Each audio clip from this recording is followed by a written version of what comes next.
This video is brought to you by my supporters on Patreon.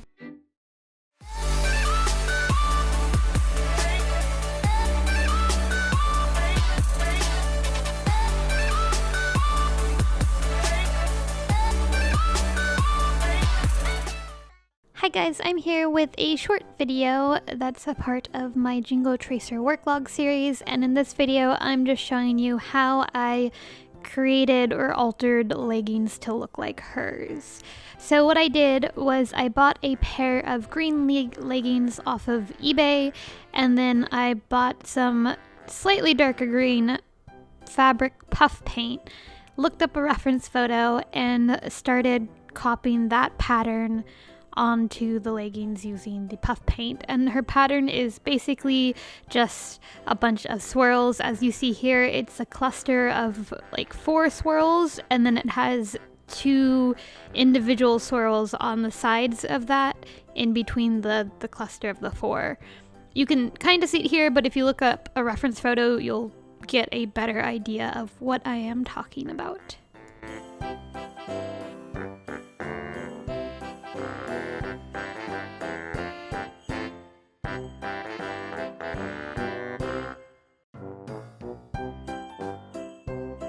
I didn't bother measuring anything out because there is a seam on the inside of the leggings, so if things didn't line up exactly, I just made sure that the point where they wouldn't line up was at the seam. So as I went around, I worked from the inner seam going out, coming back into the inner seam, so that everything on the outside was nice and even and one thing, and didn't have any like harsh cuts anywheres, until it got to the seam line, but then it looked natural because there was a seam there already.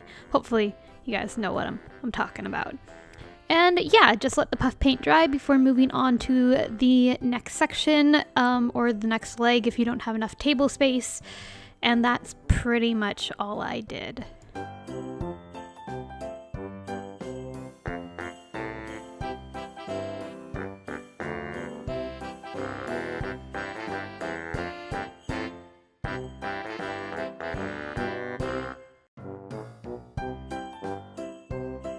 So I hope you guys enjoyed this video and found it helpful. Thanks for watching. I'll be back with more Jingle Tracer videos and just other cosplay worklog and tutorial videos in general. Thanks for watching. Have a lovely day, and bye!